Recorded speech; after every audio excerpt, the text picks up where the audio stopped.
The sound of heels on polished marble echoed softly through the courthouse hallway, each step steady, deliberate, carrying the quiet weight of years no one in that building could see. I remember thinking how cold the air felt that morning, like the walls themselves were holding their breath.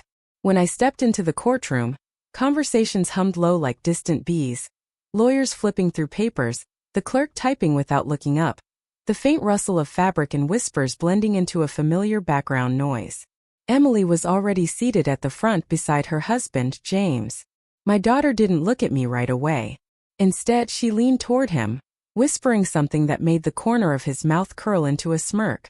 When she finally glanced my way, her expression held a kind of polite impatience, the look people give when they're waiting for something inconvenient to be over. I had seen that look before, though never directed at me. Not until recently. I took my seat quietly, folding my hands in my lap, feeling the smooth wood of the bench beneath my fingers. My heart beat steadily, not fast, not slow, just present, like it knew something I didn't yet understand.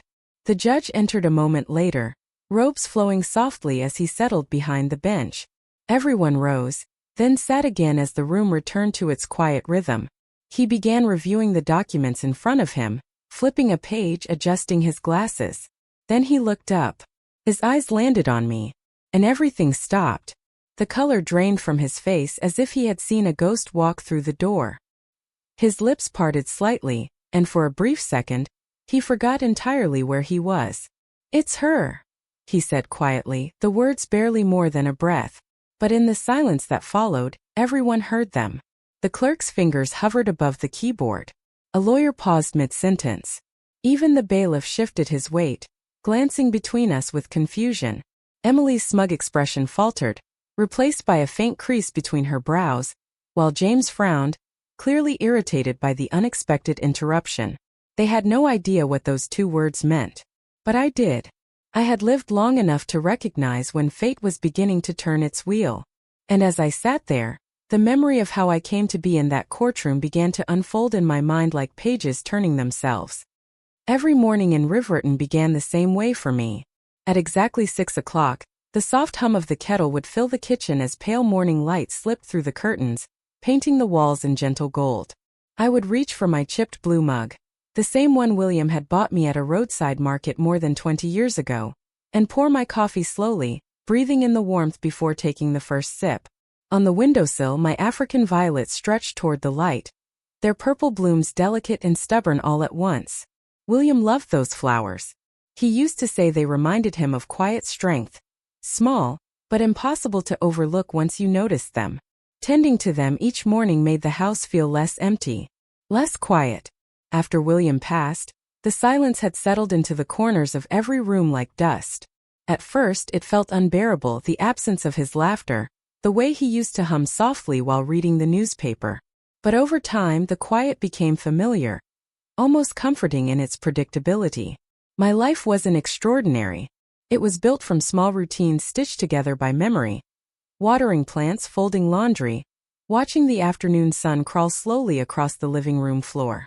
I had never traveled far or owned anything fancy, but I had spent my life pouring everything I had into raising my daughter. Emily had been my whole world.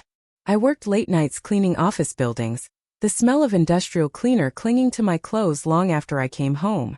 I baked pies for church fundraisers, mended dresses for neighbors, and did whatever I could to make sure she never felt the weight of the sacrifices behind the scenes. Watching her grow into a confident young woman had been my greatest joy. Or at least it used to be. The first time I noticed something had changed was subtle. She started calling less often. Visits became shorter, conversations thinner, like a bridge slowly eroding beneath our feet. I told myself she was busy building her life, finding her place in the world. That's what mothers do. We make excuses so our hearts don't have to. Then one Thursday evening, she called and asked if she and James could come over for dinner. Her voice sounded polite, almost formal, but I pushed the unease aside and spent the entire afternoon cooking her favorite meal, chicken and dumplings, the same recipe she used to beg for when she was little. The smell filled the house, warm and comforting, wrapping around me like a memory. I set the table with my embroidered cloth and placed fresh daisies in the center, wanting everything to feel welcoming, familiar. When they arrived, James walked in first, his expensive shoes clicking against the floor as he glanced around like he was inspecting something he might buy. Emily followed behind him, her expression distant, her smile thin. "Mom, we need to talk," she said, her tone clipped. I felt a small knot tighten in my chest, but I gestured toward the table. "Dinner's ready," I said softly. "We can talk after." James didn't sit. Instead, he remained standing, hands in his pockets, his posture rigid. "This isn't a social visit," he said. The words hung in the air like a draft through an open window. Emily nodded, as if he had simply said what she didn't want to. "The house is too big for you," she continued. "You can't maintain it anymore." I blinked, unsure I had heard correctly. "What are you saying?" James stepped forward, his voice smooth but cold. "We found a retirement community that would be perfect. They'll take care of everything." For a moment the room felt unreal, like I was watching someone else's life unfold from across the street. "But this is my home," I whispered. "Your father died here. Every room holds our memories." Emily's face remained unmoved. "Memories aren't walls, Mom. They're just memories." The conversation that followed felt like a slow unraveling of everything I thought I understood. They had already started paperwork, already made plans, already decided what was best for me without ever asking what I wanted. I remember standing there, the smell of dinner still hanging in the air, feeling as though the ground beneath my feet had shifted just enough to make everything unsteady. I tried to keep my voice calm. "I'm not leaving," I said. James's polite smile faded, replaced by something sharper. "You're not thinking clearly," he replied. And in that moment I realized this wasn't a conversation.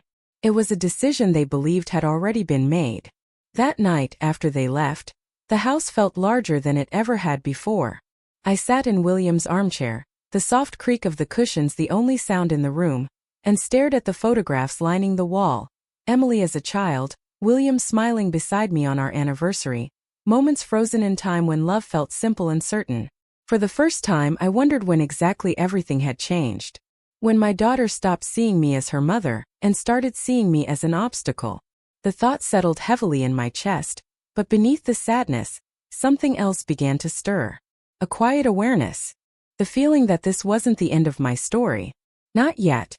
Back in the courtroom, the murmur of voices slowly returned as the judge cleared his throat, regaining his composure. But his eyes kept drifting back to me, as if he were trying to reconcile the present with a memory long buried. Emily shifted in her seat, clearly unsettled now, while James leaned toward his lawyer, whispering with growing irritation. They still didn't understand. They still believed this was just a formality. Another step toward taking the last piece of my life they thought I had left. I folded my hands in my lap and sat quietly, the weight of years settling around me like a familiar coat. Because what they didn't know, what none of them knew, was that the story they thought was ending was only just beginning. And by the time the truth came to light, nothing would ever be the same again. If you had told me a month earlier that my own daughter would sit across from me in a courtroom, believing she had already won, I would have laughed gently and said you must have the wrong family. But life has a way of revealing truths we never expect. And sometimes the quietest people carry the strongest storms inside them. As I looked around that room, feeling the steady rhythm of my heartbeat, I realized something with absolute clarity. They thought I was just an old woman clinging to a house. They thought I had nothing left. But they were about to learn how wrong they were. And as the judge called the room to order, his voice echoing softly against the high ceilings, I felt a calm settle over me. The kind that comes just before everything changes. The kind that tells you the past isn't finished with you yet. Because sometimes the moment everything seems lost is the very moment your story truly begins. And mine was only just getting started. If heartbreak had a sound, I think it would be the quiet click of a door closing after someone you love walks out without looking back. The night Emily and James told me I needed to leave my home, I stood in the kitchen long after their car disappeared down the street, staring at the plate still sitting untouched on the table.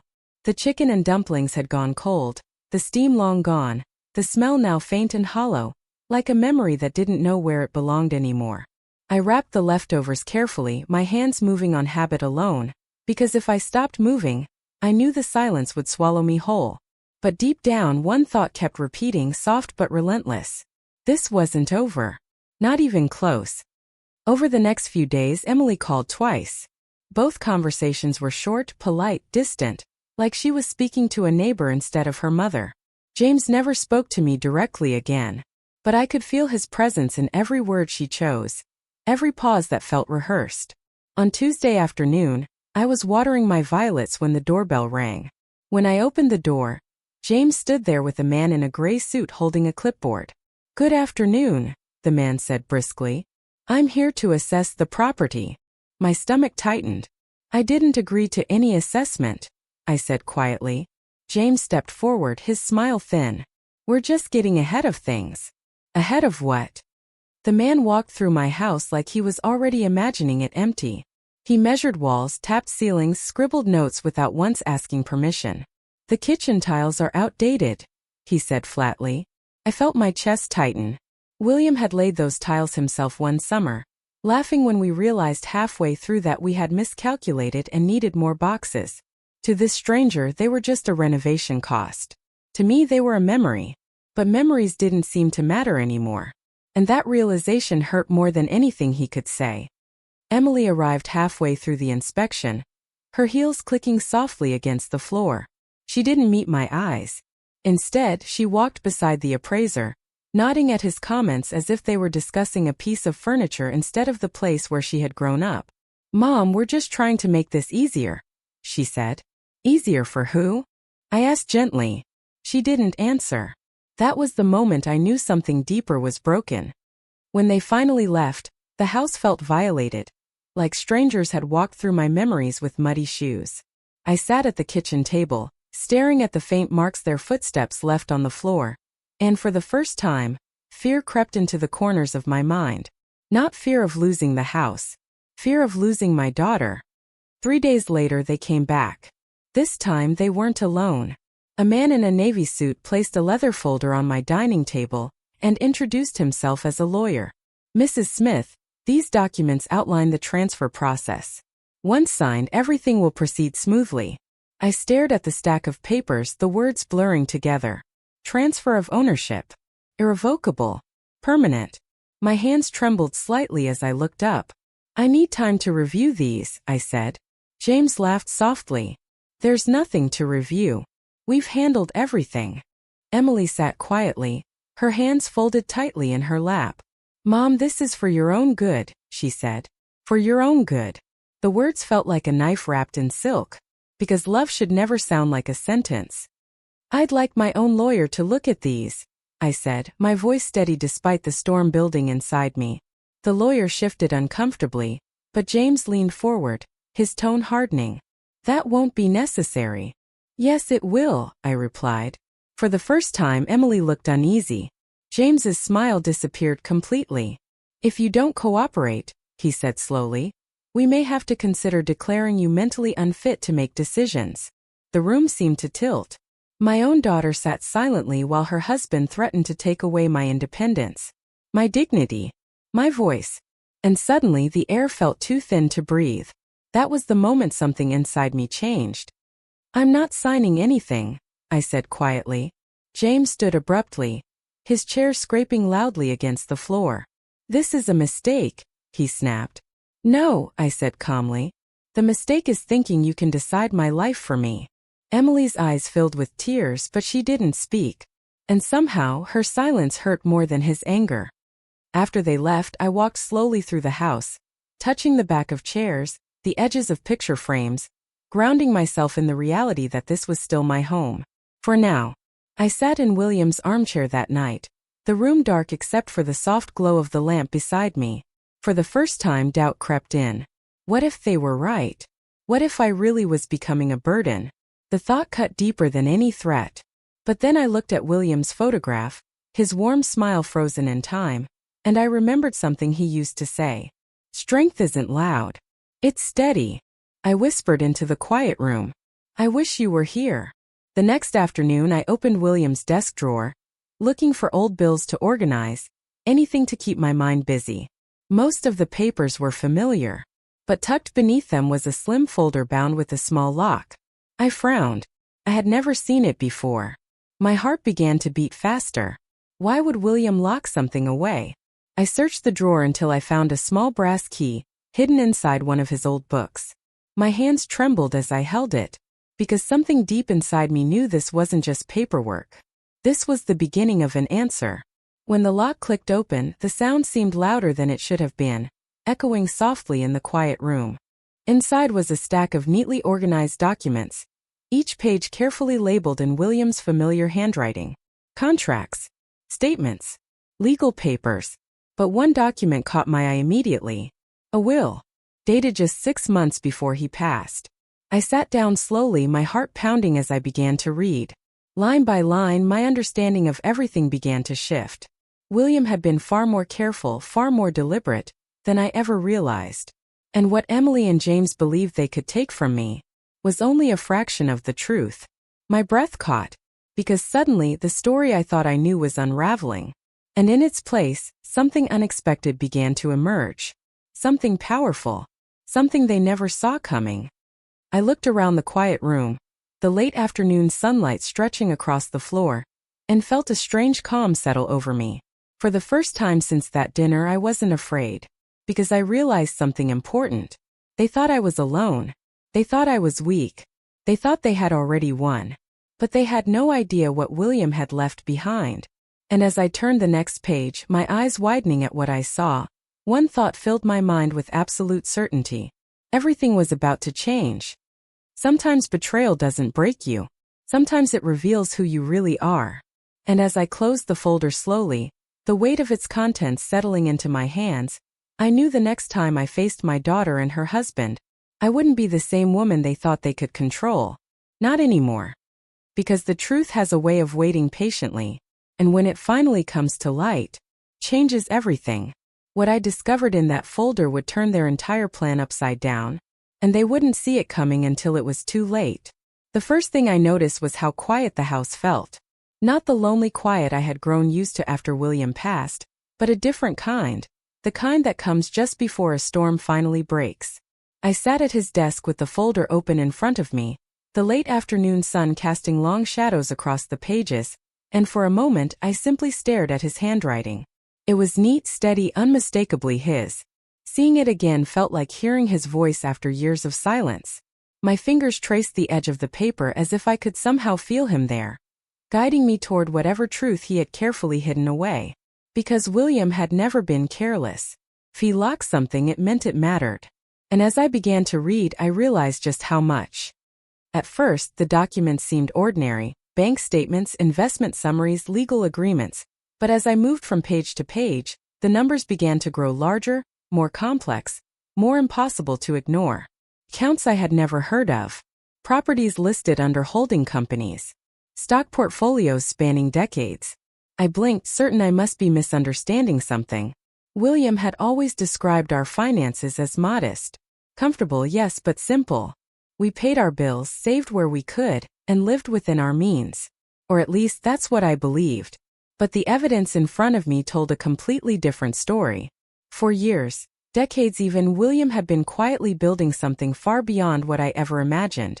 And he had done it without ever changing the way we lived. My heart pounded as realization slowly settled over me. He hadn't hidden it out of secrecy. He had hidden it out of love. I leaned back in the chair, trying to steady my breathing, the weight of understanding pressing gently but firmly against my chest. How many nights had he stayed up late reviewing papers while I assumed he was simply balancing our checkbook? How many times had he smiled softly when I worried about expenses, assuring me everything would be fine? Everything had been fine. More than fine. Because while I was focused on getting through each day, William had been quietly building a future he knew I might one day need. And suddenly, the fear that had been living inside me for weeks began to loosen its grip. Because I realized something I hadn't allowed myself to believe. I wasn't powerless. Not even close. One document near the bottom of the stack caught my attention. A property deed. I frowned as I read the address, a strange sense of familiarity stirring in the back of my mind. Parkview Apartments. My breath caught. That was where Emily and James lived. I read the document again, slower this time, my heart beginning to race. Owner William Smith. Transferred to Linda Smith. My hands began to tremble. Because the implication was impossible to ignore. The apartment building they believed they were renting belonged to me. I sat there in stunned silence, the enormity of it washing over me like a wave. Every month, their rent checks had been deposited into an account William created. An account that now belonged to me. They had spent years believing they were independent, building their own life. But all along, William had been quietly supporting them without ever asking for recognition. Tears filled my eyes, but they weren't just from shock. They were from the overwhelming realization of how deeply he had loved us both. Even now, long after he was gone, he was still protecting me. At the bottom of the folder, I found an envelope addressed in his familiar handwriting. My dearest Linda. My vision blurred as I unfolded the letter, my heart already knowing this would change everything. If you're reading this, it means I'm no longer there to explain things myself. I know you, my love. I know you would have given everything away if you knew what we had. So I kept it quiet, not to deceive you, but to protect you. You have always been the strongest person I know, even when you don't see it yourself. I wanted you to live without fear, to know that no matter what happened, you would always have security, independence, and choice. There was a pause in the letter, as if even now he was choosing his words carefully. I must also tell you something difficult. I never fully trusted James. There is something in him that worries me. An ambition without compassion. That is why I arranged things the way I did. If Emily treats you with love and respect, share everything with her. But if she ever forgets who you are, remember that you hold all the power. Use it wisely. Not to hurt, but to teach. Oh, my love. Always. William. By the time I finished reading, tears were streaming down my face, falling softly onto the paper. Even from beyond, he had seen what I refused to see. He had prepared for a day I never imagined would come. And suddenly, the sadness I felt was mixed with something else. Strength. Because William hadn't just left me money. He had left me protection. And more importantly, he had left me a choice. The next morning, I called the number listed on one of the statements. My voice trembled slightly as I introduced myself. There was a pause on the other end before a warm voice replied. Mrs. Smith, we've been waiting for your call. Her name was Olivia West, William's financial advisor for over 20 years. When I arrived at her office later that morning, she greeted me with a kindness that felt genuine, not forced. Your husband spoke of you often, she said. He wanted to make sure you were always taken care of. She turned her computer screen toward me. What she showed me left me breathless. Properties, investment accounts, commercial buildings, savings that had quietly grown over decades. The numbers were almost impossible to comprehend. For so long, I had believed I was living a simple life built on careful budgeting. But William had been building something far greater behind the scenes. An entire safety net. An entire future. The Parkview Apartments, I said slowly. I own it. Olivia nodded gently. Yes. Your son-in-law has been paying rent to you for years without realizing it. I leaned back in the chair, stunned by the irony. James had spent weeks trying to take my house, while living in a building that already belonged to me. And for the first time since this nightmare began, I felt something I hadn't felt in a long time. Calm. Then Olivia showed me something else. A report William had requested shortly before his passing. A background investigation. On James. My stomach tightened as she explained. Gambling debts. Failed investments. Financial instability is hidden behind confidence. The pieces began to fall into place. His urgency. His pressure. His sudden interest in my house. It was never about concern. It was desperation. What do you want to do? Olivia asked gently. I sat quietly for a moment, thinking of Emily, of the years we had shared, of the little girl who used to run into my arms after school. I want to protect myself, I said finally. And I want my daughter to see the truth. Olivia smiled softly. Then we'll make sure you can. When I returned home that afternoon, the house felt different. Not bigger. Not smaller. Stronger. Because now I understand something I hadn't before.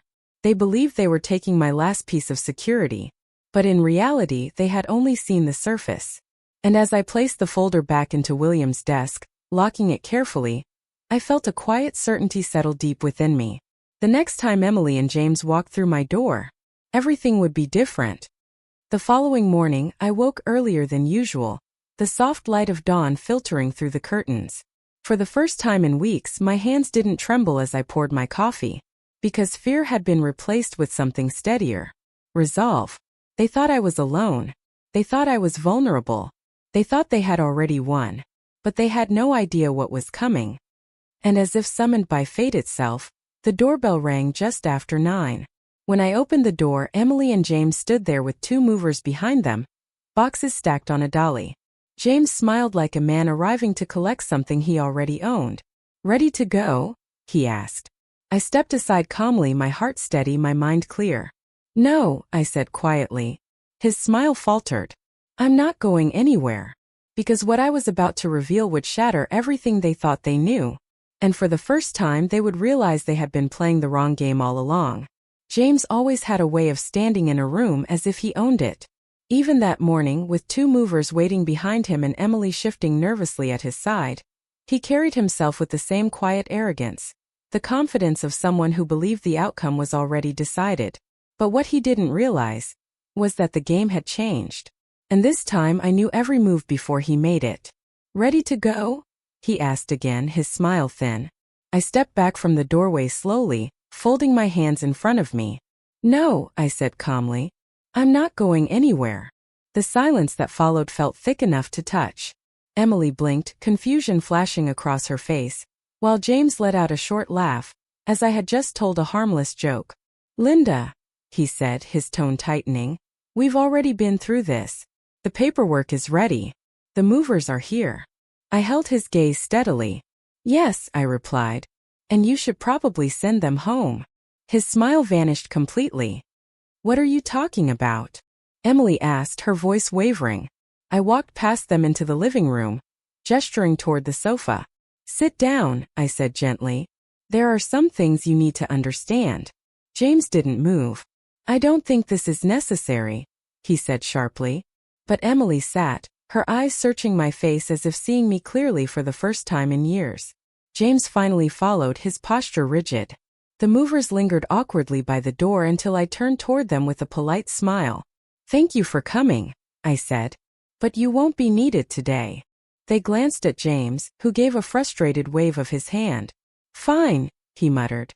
"Go." The door closed behind them, and suddenly the room felt quieter than it ever had before. 'Cause now, there was nowhere left to hide. I walked to William's desk and picked up the folder, feeling the weight of it steady in my hands. "Did you know," I began softly, "that the apartment you've been living in for 3 years has never actually belonged to you?" Emily frowned. "What do you mean?" James crossed his arms, already defensive. "We pay rent every month." "Yes," I said, meeting his eyes. "You do." I opened the folder and placed the deed on the table between us. "To me." For a moment no one spoke. Emily leaned forward, reading the document slowly, her face draining of color. James grabbed it from her hand, scanning the page, his jaw tightening. "This is ridiculous," he snapped. "This has to be fake." "It isn't," I said calmly. "You can verify it yourself." Emily looked at me, her voice barely a whisper. "You own the building?" I nodded. "It was your father's. Now it's mine." The realization settled over the room like a sudden drop in temperature. James stood abruptly, pacing. "This changes nothing," he said quickly. "We're talking about your house, not some apartment." "Oh," I said quietly. "It changes everything." Emily's hands trembled slightly. "Mom, why didn't you ever tell me?" "Because your father wanted us to live simply," I replied. "He believed love mattered more than money." James let out a bitter laugh. "Well, that's convenient." I ignored him, keeping my eyes on Emily. "But what matters now," I continued, "is understanding why you tried to take my home." Emily looked down, unable to answer. James stepped forward. "We were trying to help you." "No," I said firmly. "You were trying to control me." His eyes flashed with anger. "You don't know what you're talking about." "I know more than you think," I replied quietly. I pulled another document from the folder. "A background report," I said, sliding it toward them. James froze. Emily picked it up, her eyes widening as she read. "Gambling debts, failed investments," she whispered. Her gaze snapped toward him. James. His face flushed. That's private information. You told me everything was fine, Emily said, her voice breaking. I was handling it, he snapped. With my house. I asked calmly. The room fell silent, because the truth had finally spoken out loud. Emily stood suddenly, tears filling her eyes.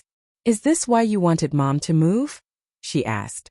James hesitated just long enough, and that hesitation said everything. You were desperate, I said softly. He slammed his hand against the table. I was trying to protect my family. By threatening mine? I replied. Emily stepped back, shaking her head slowly. I didn't know, she whispered. I swear I didn't know. I believed her. Because beneath the confusion and pain, I could still see the little girl she used to be. But James only looked angry that his plan was falling apart. I think you should leave, I said calmly. His eyes narrowed. You think this is over? It is, I replied. But fate had one more twist waiting. 2 weeks later, the courtroom felt colder than I remembered. James had decided to fight back, claiming I had hidden assets, that the settlement we offered him was unfair. Emily sat beside me this time, her hand resting protectively over her stomach. Yes, she was pregnant, and the news had shaken me in ways I hadn't expected, but it didn't change what needed to be done. James's lawyer stood confidently. Your Honor, we believe material facts were concealed. The judge listened carefully, his expression unreadable. Olivia presented our evidence calmly. The debts, the forged documents, the threats. The truth lay out piece by piece.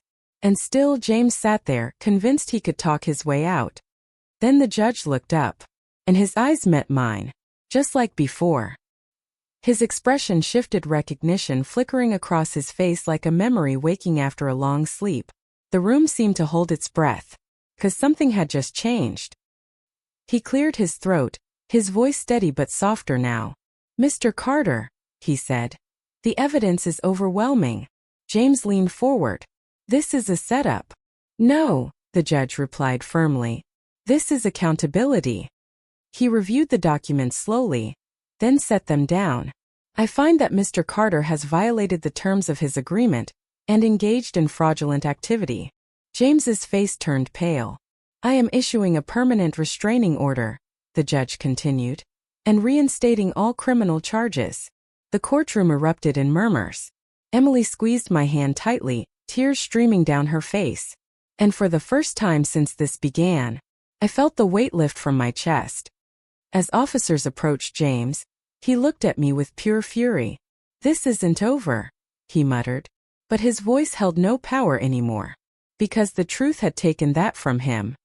When the courtroom emptied, the judge stepped down from the bench and approached me. His expression softened. Mrs. Smith, he said quietly, you may not remember me. I frowned slightly. 30 years ago, he continued, you stayed late at this courthouse to help a young clerk who was ready to quit. You told him he was stronger than he believed. The memory surfaced slowly. A nervous young man. Papers everywhere. Coffee is growing cold. You saved my career, he said gently. And I never forgot. Tears filled my eyes. Life really did come full circle. As Emily and I walked out of the courthouse together, sunlight warming our faces, I realized something profound. Justice isn't always loud. Sometimes it arrives quietly with truth in its hands. But while the courtroom battle was over, the real question now was whether our family could truly heal after everything that had happened. And the answer would change the rest of our lives forever. The strange thing about storms is how quiet the world feels after they pass. Not empty. Not lonely. Just still. The morning after the hearing, I woke before sunrise, the soft gray light slipping through the curtains like it always had. But for the first time in months, the weight on my chest was gone. The house felt different. Not because anything had changed physically, but because fear was no longer living in its corners. I walked into the kitchen and filled the kettle, listening to the familiar hum as it warmed, letting the simple routine ground me in a way it always had. Some things don't need to change to remind you that life goes on. I poured my coffee into my chipped blue mug, the warmth seeping into my hands, and glanced toward the windowsill where my African violets stretched toward the morning light. One of them had bloomed overnight, a small, perfect purple flower where there had only been leaves before. I smiled softly. William always said they bloomed when they felt safe. Emily came downstairs a few minutes later, her hair pulled back loosely, her face softer than I had seen it in years. "Morning," she said quietly. "Morning," I replied, sliding a cup of tea toward her. She wrapped her hands around it, staring into the steam for a moment before looking up at me. "I still can't believe it's over." Neither could I. But the silence between us no longer felt heavy. It felt like space being gently filled with something new. Hope. Over the next few weeks, our lives began to settle into a rhythm neither of us had expected but both of us needed. Emily moved into the guest room temporarily, insisting she wanted time to figure out her next steps. I didn't push. Some journeys need room to unfold on their own. Her pregnancy brought morning sickness and exhaustion, but it also brought something else. A quiet glow that reminded me of the young woman she used to be before life complicated everything. One evening, as we sat in the living room, she looked at me with tears in her eyes. "I'm so sorry, Mom," she whispered. "For everything." I reached over and took her hand, the same way I used to when she was small and afraid of thunderstorms. "We all make mistakes," I said gently. "What matters is what we do after." She squeezed my hand tightly, and in that moment, years of distance began to dissolve. James accepted a plea deal a month later. 3 years for fraud, forgery, and violation of court orders. When I heard the news, I didn't feel anger. I felt relief, because justice isn't about revenge. It's about protection. And for the first time in a long while, we were safe. Spring arrived slowly, the trees outside our house filling with new leaves, the air carrying the fresh scent of beginnings. Emily began taking online courses to renew her teaching certification, her determination returning with each passing day. I watched her rebuild herself piece by piece, and it filled me with a quiet pride I hadn't felt in years. But something else had begun to grow inside me too. A thought that wouldn't let go. Because the more I learned about what William had left behind, the more I realized it was far more than we would ever need. And that kind of abundance comes with responsibility. One morning, as Emily and I shared breakfast, I cleared my throat softly. "I've been thinking," I said. She looked up curious. "This house has given us so much," I continued. "But there are other women out there, women who don't have a place to go when their families turn away." Emily's eyes softened with understanding. "What are you thinking, Mom?" "I want to start something," I said. "A foundation. A place where women can find safety, support, and dignity when they need it most." Her face lit up with a warmth that felt like sunlight. "That sounds exactly like something Dad would have loved." I smiled. "I think so too."